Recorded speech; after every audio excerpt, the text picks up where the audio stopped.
नमस्कार। आकाशवाणी की राष्ट्रीय सांस्कृतिक पत्रिका संस्कृति भारती में आपका स्वागत है। मैं हूं मनोज और मैं नवोदिता।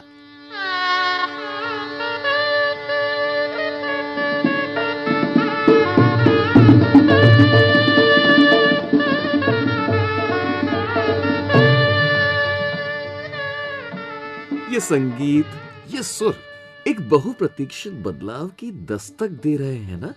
बताइए, विशेष रूप से उत्तर भारत में महीनों की ठिठुरन और कोहरे के बाद सीधे सीधे क्यों नहीं कहते कि मन में वसंत ऋतु हिलोरे ले रही है? संगीत का सहारा क्यों लिया जा रहा है? क्योंकि ऐसे मौसम में संगीत, पर्यटन और गुलाब दिलों को जोड़ने का काम करते हैं। संगीत और घूमना फिरना तो समझ में आ गया, लेकिन ये अचानक गुलाब कहाँ से खिलाए बीच में?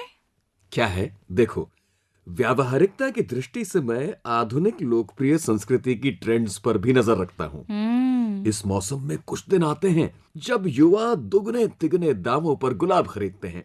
कह तो ऐसे रहे हो जैसे तुम फूलों की खेती करते हो, लेकिन अब गुलाब को भूलकर सीधे गेहूं की बातें करो। तुम्हारे दोस्त ने ट्रैवल एंड टूरिज्म का कोर्स किया है ना? किस शहर में काम शुरू करने की सोच रहे हैं वो?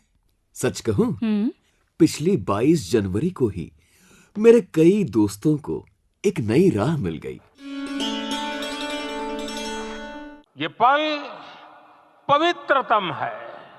ये माहौल, ये वातावरण, ये ऊर्जा, ये घड़ी प्रभु श्री राम का हम सब पर आशीर्वाद है। 22 जनवरी 2024 का ये सूरज एक अद्भुत आभा लेकर आया है। मैं अपने देश के युवाओं से कहूंगा, आपके सामने हजारों वर्ष की परंपरा की प्रेरणा है। बात तो सही है। अयोध्या नगरी में बहुत स्कोप है। आध्यात्मिक पर्यटन हो, देश को सांस्कृतिक रूप से बेहतर जानने की ललक हो, या मंदिरों के स्थापत्य शिल्प पर अनुसंधान, हर किसी के लिए यहाँ कुछ न कुछ है। और अब तो अंतर्राष्ट्रीय हवाई अड्डा, बेहतर रेल और बस सुविधाओं के कारण यात्रा में भी आसानी है।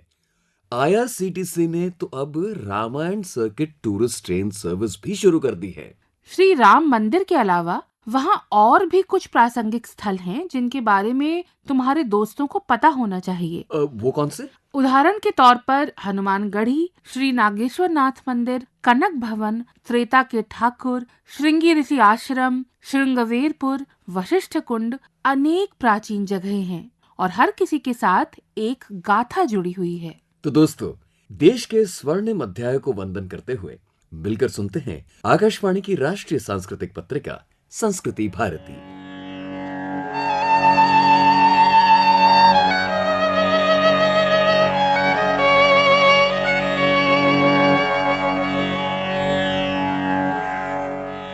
तेरह फरवरी को विश्व रेडियो दिवस है। पूरी दुनिया में रेडियो के माध्यम ने जनजीवन का एक अंतरंग अंग बनकर अनूठी भूमिका निभाई है। हमारे देश में आप सबकी प्रिय आकाशवाणी ने एक और विशेष भूमिका निभाई है। दशकों से भारत की विस्तृत, विविध, विराट सांस्कृतिक विरासत को सहेजने में इस संस्था ने अपने केंद्रों के माध्यम से अनुपम कार्य किया है।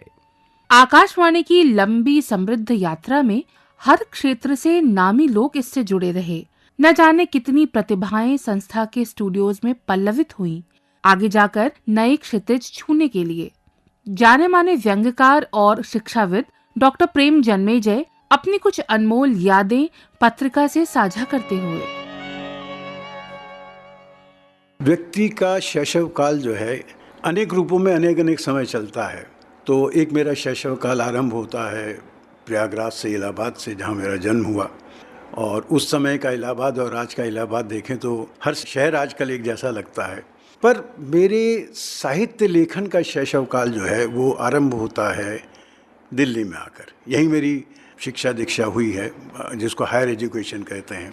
मतलब दिल्ली विश्वविद्यालय से ही मैंने पढ़ा है, दिल्ली विश्वविद्यालय में ही पढ़ाया है, और दिल्ली विश्वविद्यालय में पढ़ाते हुए भी मैं यूनिवर्सिटी ऑफ वेस्ट इंडीज़ में जो है एक विजिटिंग प्रोफेसर के रूप में, अतिथि आचार्य के रूप में गया, वहाँ अलग तरह का काम किया। अपने साहित्य के शैशव काल में जब हम लिखना शुरू कर रहे थे, और ये मैं एमए में आ गया था दिल्ली विश्वविद्यालय में, तो उस समय का समय अगर आप देखें 1970-71 का बहुत सक्रिय समय है, और दिल्ली विश्वविद्यालय की दृष्टि से भी देखें तो बहुत ही सक्रिय समय है, जब विभाग में डॉक्टर नगेन, डॉक्टर विजय स्नातक, रामदर्श मिश्र, महीप सिंह, इस तरह के लोग हुआ करते थे, और साहित्य की दुनिया में देखें नई कहानी का आंदोलन चल रहा था। व्यंग्य की दृष्टि से देखें तो व्यंग्य में भी एक तरह के आंदोलन चल रहे थे। तब हम घुटनों घुटनों चलने की कोशिश कर रहे थे, और उस समय लगता है कि कोई भी आदमी एक उंगली पकड़कर कहीं हमें ले चले।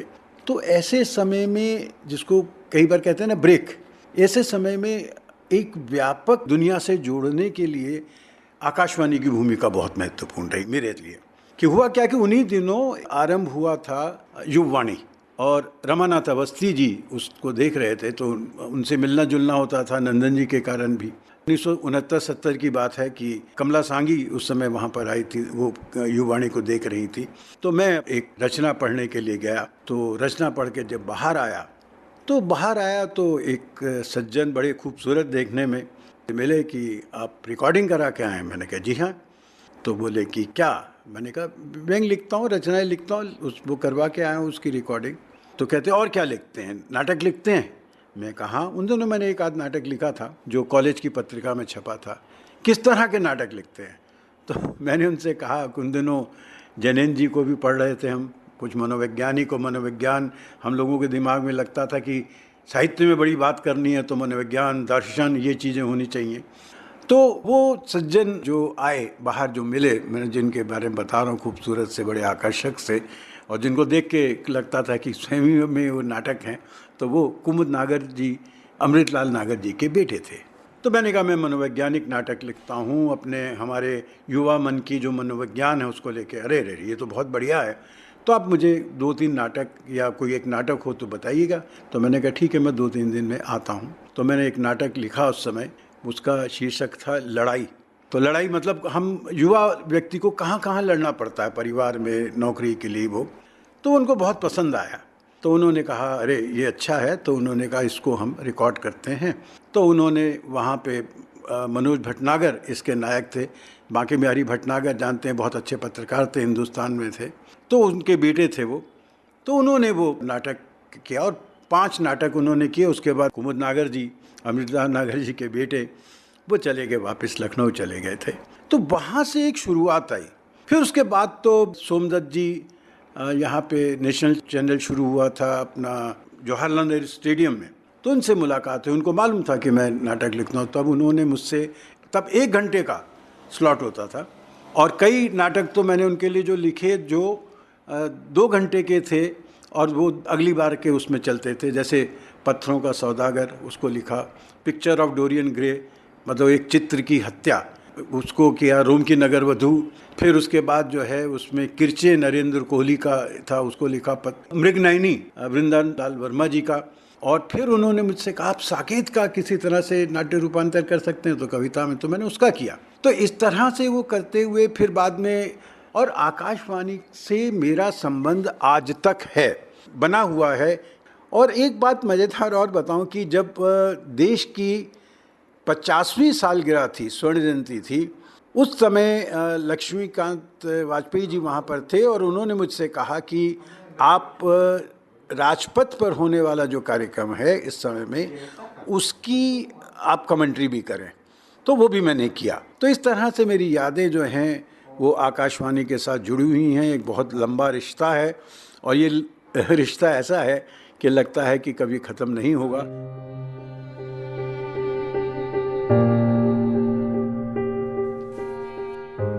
आकाशवाणी से जुड़े विशिष्ट व्यक्तियों का जिक्र करते करते अचानक खबर आई कि आकाशवाणी दूरदर्शन श्रीनगर के भूतपूर्व निदेशक, जाने माने शायर और प्रसारण कर्मी श्री फारूक नस्की ने इस फानी दुनिया को अलविदा कह दिया।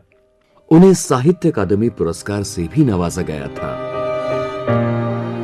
विश्व रेडियो दिवस पर ही दूरदर्शन श्रीनगर के भूतपूर्व निदेशक श्री लासा कौल की पुण्यतिथि है। विरले ही होते हैं वो लोग जो विषम परिस्थितियों में भी निर्भयता के साथ कर्मठता के पथ पर अडिग रहकर चलते रहते हैं, अपनी संस्था, संस्कृति और वृहद मानवीय मूल्यों की खातिर। ऐसे मनीषियों को पत्रिका की विनम्र श्रद्धांजलि।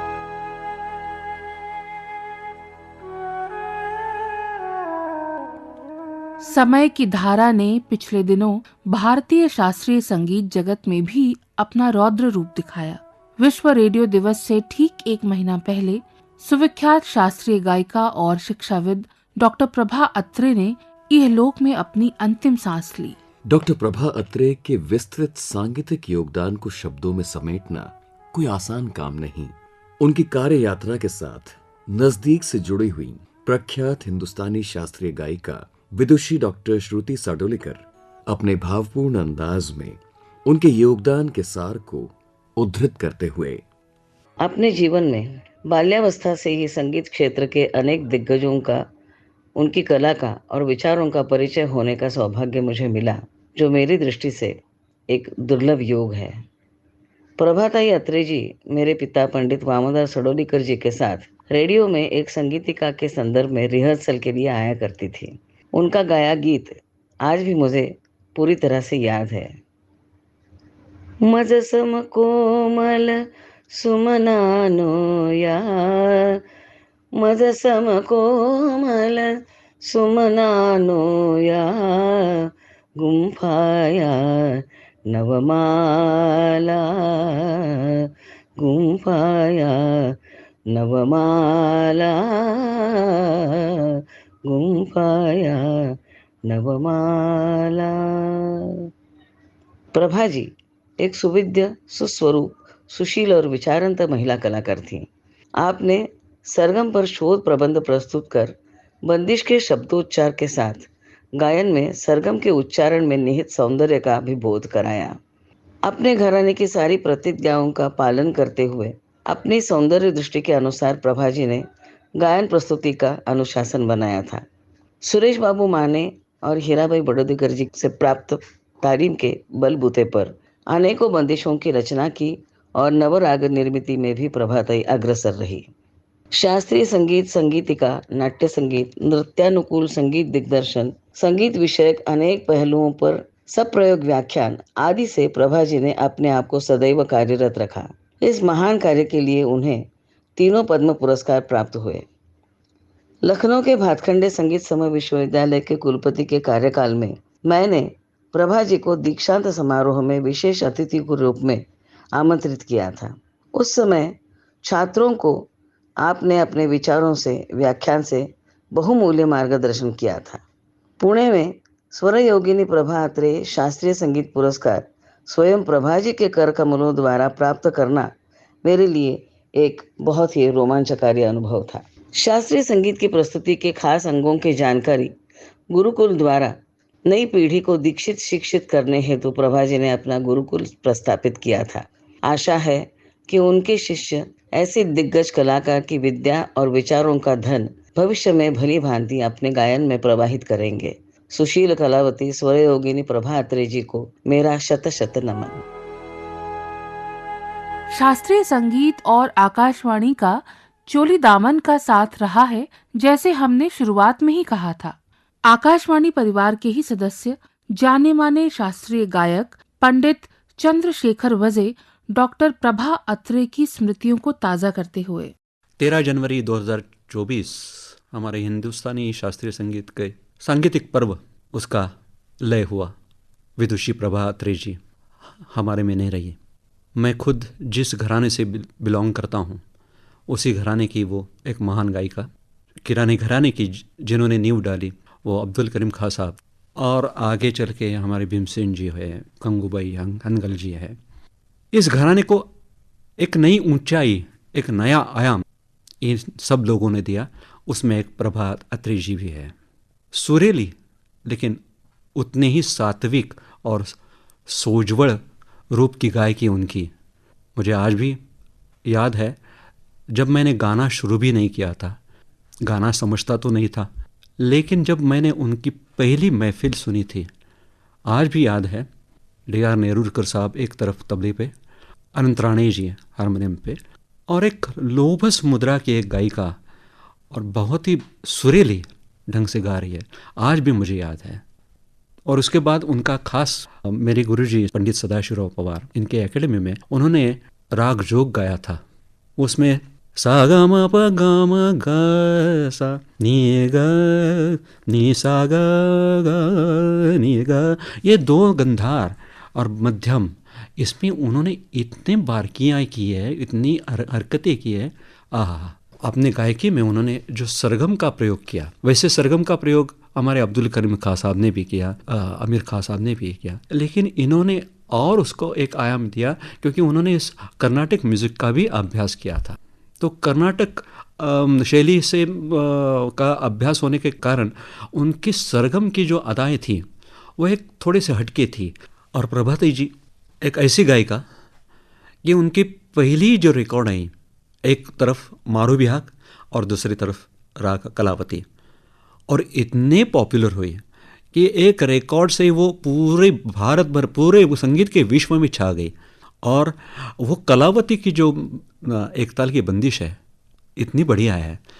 मतलब आज के जनरेशन के मेरी अभी इसलिए मैं कह रहा हूँ कि मेरी बेटी जब भी कुछ टेंशन में आ जाती है तो टेंशन रिलीज करने के लिए वो कलावती की बंदिश सुनती है। सा ग प द नि द सा नि द प ग प द नि द प ग सा तन मन धन तो पे मारू तन मन धन तो पे मारू तन मन धन तो पे मारू तन मन धन तो पे मारू। आज उनको श्रद्धांजलि देते हुए मैं यही कहूँगा, पुनर्जन्म अगर उन्हें मिले तो हमारे भारतीय संगीत का और एक नया आयाम उनसे हो जाए, यही ईश्वर से प्रार्थना करता हूँ। सुरयोगिनी विदुषी डॉक्टर प्रभा अत्रे, स्वरांश सौजन्य विशेष वैशाली त्रिवेदी, आकाशवाणी मुंबई।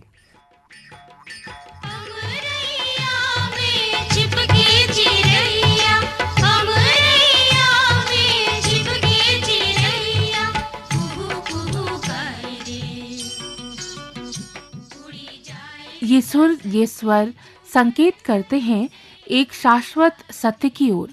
दार्शनिक तौर पर वसंत ऋतु भी शायद जीवन नवजीवन का ही संदेश देती है। वसंत की बात हो तो हमारे ब्रजांचल की याद आना स्वाभाविक सी बात है ना?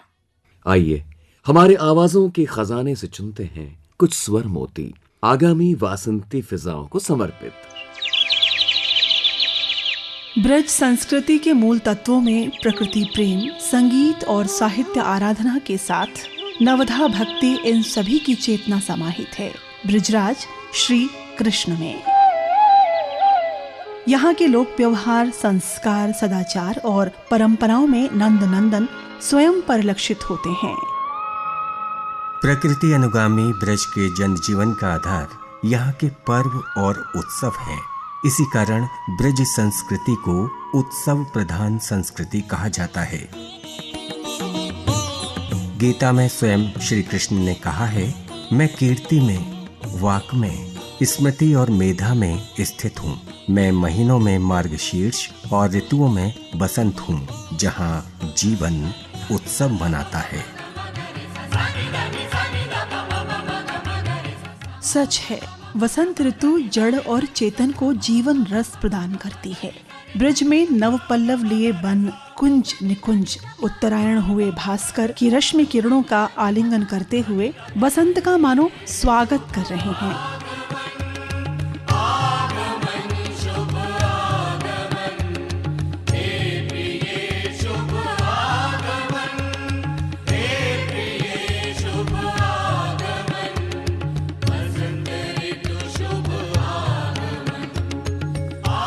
शायद इसीलिए प्रकृति सौंदर्य के प्रतिरूप श्री कृष्ण ने स्वयं को ऋतुनाम कुसुमाकर कहा है।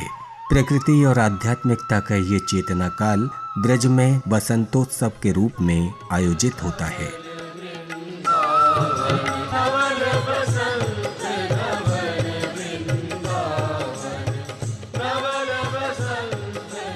वसंत के साथ ही ब्रज में श्री राधा जू और श्री कृष्ण के अनूठे अनुराग के प्रति रंग उमंग के पर्व होली का डांडा स्थापित किया जाता है। ठाकुर द्वारों में युगल जोड़ी के श्रृंगार, फूल बंगला और फूल डोल आयोजित होते हैं। इसी संबंध में बताते हैं डॉक्टर गोपाल चतुर्वेदी। इस दौरान मंदिरों के श्री विग्रहों के विभिन्न प्रकार से फूलों के द्वारा नयनाभिराम श्रृंगार होते हैं। इस अवसर पर उत्कृष्ट होलियों का गायन भी होता है। अनेक स्थानों पर फूल डोल के मेले भी लगते हैं।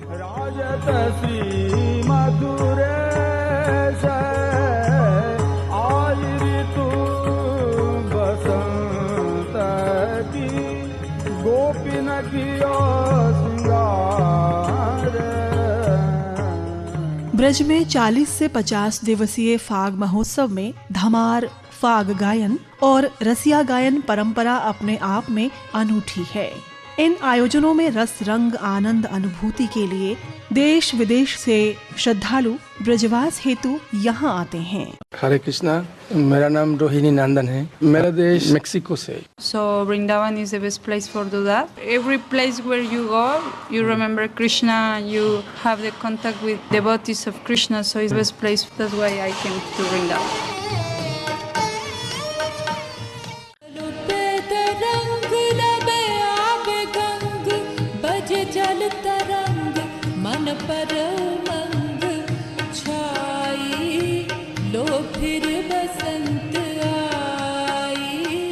ब्रज में इसी कालखंड में रंग पंचमी, महाशिवरात्रि, होली, नवसंवत्सर और गुरु पूर्णिमा जैसे पर्व धूमधाम से आयोजित होते हैं।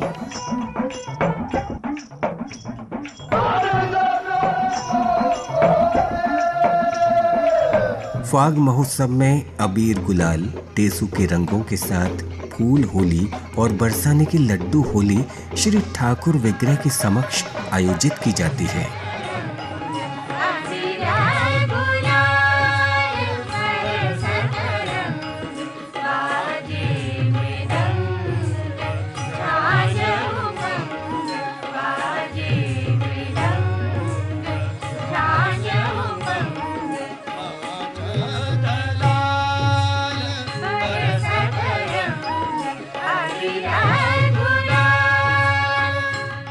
प्रमुख रूप से बरसाने में श्यामा श्याम के प्रति राग, अनुराग और भक्ति भाव लिए विश्व प्रसिद्ध लठामार होली का आयोजन ब्रज का प्रमुख आकर्षण है।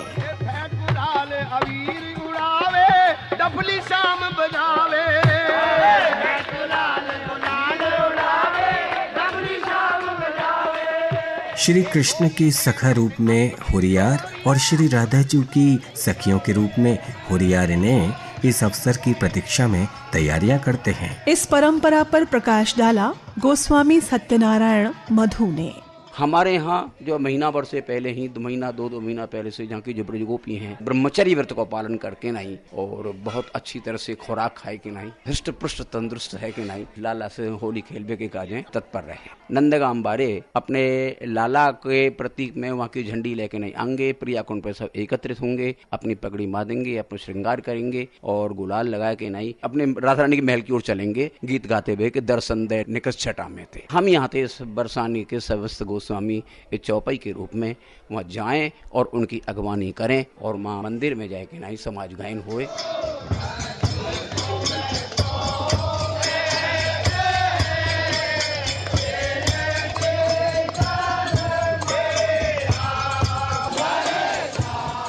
ब्रज में आयोजित होने वाले हुरंगा महोत्सव अपनी ही विशेष परंपरा है जो पर्यटकों को रंग, रस और भाव विभोर करती है।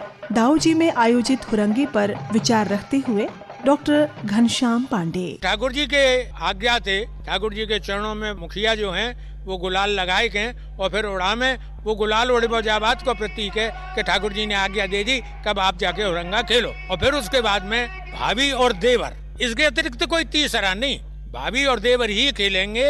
हमारे यहाँ जितनी भी जो बहू हैं अपने देवरों के साथ खेलती हैं, इतने बड़े बड़े हौज हैं जिनमें जो परंपरागत टेसू का रंग बनता है जो देवर हैं वो अपनी भाभियों पर रंग, और भाभी जो है उनके ऊर्ध्व वस्त्र, अधो वस्त्र को नहीं फाड़ेंगी, ऊर्ध्व वस्त्र को फाड़ेंगी और फाड़ने के बाद में उनकी पीठ पे पोतना मारेंगी। वो उन्हें उल्लापन में कहेंगे आज तो होली है। अब इस होली की परंपरा के जरा आप अतीत में चले जाएं तो जो गोपियों के वस्त्रापहरण की कथा है, उस गोपियों के वस्त्रापहरण की कथा से ही ये वस्त्र फाड़ के और पीटने की परंपरा जुड़ी है।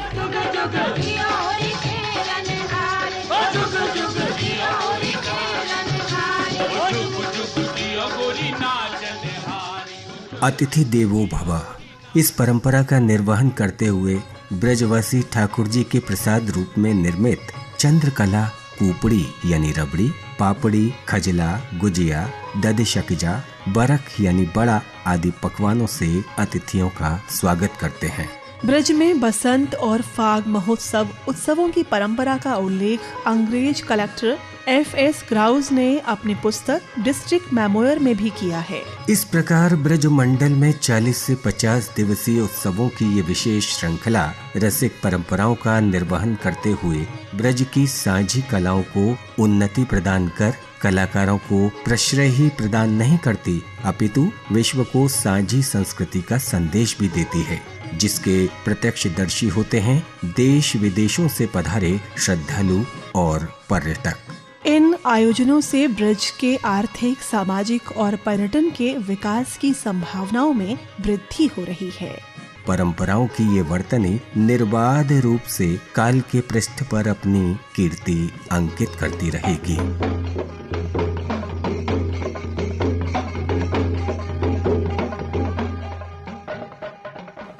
आयो ब्रज बसंत। आलेख राजेश कुमार शर्मा। स्वर राजेश कुमार शर्मा और ज्योति शर्मा। प्रस्तुति विजय सिंह नौलखा। आकाशवाणी मथुरा।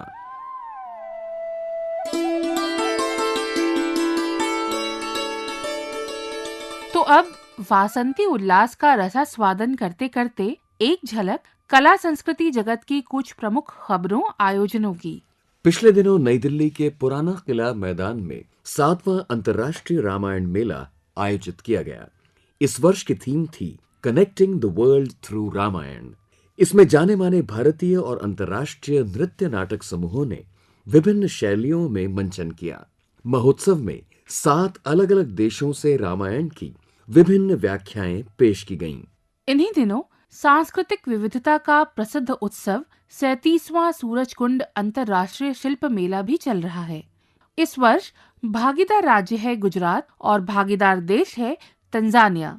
शिल्प, नृत्य, संगीत और व्यंजनों को प्रदर्शित करता ये महाकुंभ दक्षिण एशिया, अफ्रीका और यूरोप के 20 से अधिक देश समाहित किए हुए है।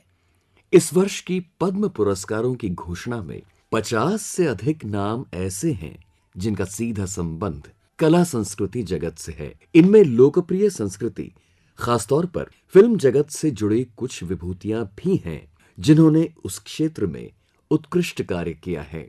आप सभी को पत्रिका का हार्दिक अभिनंदन और शुभकामनाएं। इस माह के प्रमुख पर्व विश्वकर्मा जयंती, गुरु रविदास जयंती और सरस्वती पूजा हमें अपनी सशक्त सांस्कृतिक आध्यात्मिक अस्मिता का बोध कराते हैं। साथ ही इनमें परोक्ष अपरोक्ष रूप से आदर भाव और करुणा का सामाजिक संदेश भी निहित है। समय का ये पड़ाव हमारे कला जगत के कुछ सशक्त हस्ताक्षरों की जीवन तिथियों के साथ जुड़ा हुआ है।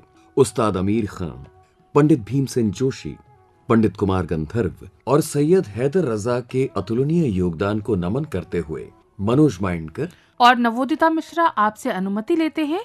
नमस्कार।